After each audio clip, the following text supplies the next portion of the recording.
Hello everybody and welcome to Eddzshed. Today I've got another Guild Wars 2 gold guide, although if I'm going to be perfectly honest, this is perhaps not the most meta way to get gold, but I'm going to put it in the gold guide section because, quite frankly, it's a very fun and enjoyable way to earn more gold, and I'm going to be giving you tips and tricks in this bit as to how you can make more money while you're doing the world events in Guild Wars 2. And as I say, this is perhaps not the most meta thing that you can do, but it's definitely one of the funnest, and you can stand to make large sums of money if you get lucky with some of, say, the dropped exotic weapons. You can certainly get some weapons that can go for upwards of 100 gold if you get lucky with the named weapons that you'll get from some of the champions that you'll be fighting in this.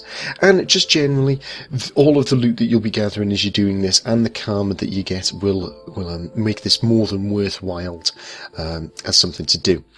So the first thing that we're going to start with is I suggest that you're actually going to a website called guildwarstemple.com, and there will be a link to that in the description below, and on that it has something called the Dragon Timer, and this will actually tell you when all of the different events are going to be live and how long you've got to wait before each of them. Some of the events, such as Tequatl the Sunless, you will sometimes actually have to be into that area about half an hour to an hour beforehand, because while we have now moved to the mega servers, you can sometimes still get locked out on some sort of, like, I suppose almost like a backup type server. I can't remember the proper term for them, and this will prevent you from actually being able to complete the event, and you can get really great loot from Tequatl. I've had some ascended equipment drop, and while that isn't particularly profitable, it does mean that you don't have to craft the ascended equipment yourself, which can be a very expensive thing. So yeah, once you've got on that and you're able to tell where you're going for each of the different events, some of the things that's really useful for you to do and to learn is all of the different named weapons that can be dropped from the different champions. Some of the key, or one of the key ones that you're going to have to remember is sort of a crustacea, I think it's called, and that is a bow, and this can actually go for, as I say, around about 100 gold. Certainly it was when I ended up buying it, because I've never been so lucky as to have it drop for me. My girlfriend has had it drop for her, but as I say, you get a big gold if you're able to get hold of this one, because it's actually used as part of an achievement to get the karmatic converter.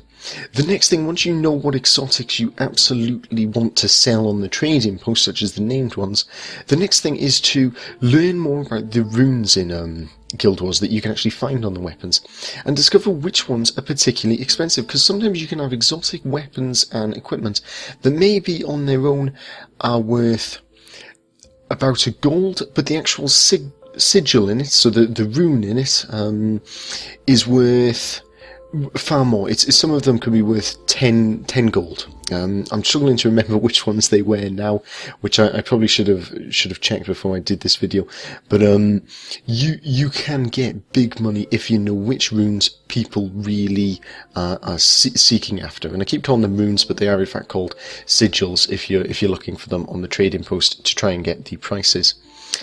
So as I say, those are the big things that actually I think people forget to do whilst they're doing the World Boss events. But it's still not perhaps the most meta event or the meta way to get money in Guild Wars. That still is reserved for perhaps silver waste farming. I believe Drytop's got a great farm. Not that I actually do that one. I will certainly look into doing it and maybe doing a video about it. And then you've also got stuff like flipping.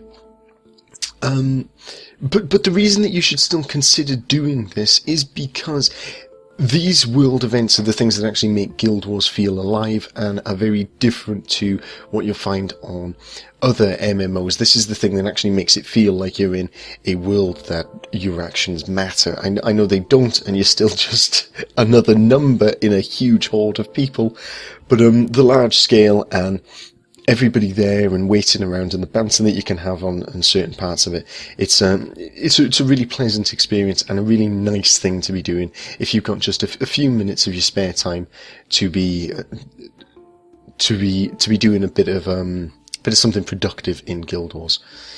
And these are the sort of events that you can just quickly flick onto the Guild Wars Temple, and there's always going to be one going. There's usually no more than about 5 minutes wait for the next event to start, so you can quickly flick it on and go, oh, I fancy doing whatever's on next, and you pop down there, you do it, and then you can come off Guild Wars again if you've only got a couple of minutes to be doing something on or a little bit of time to kill, I should say.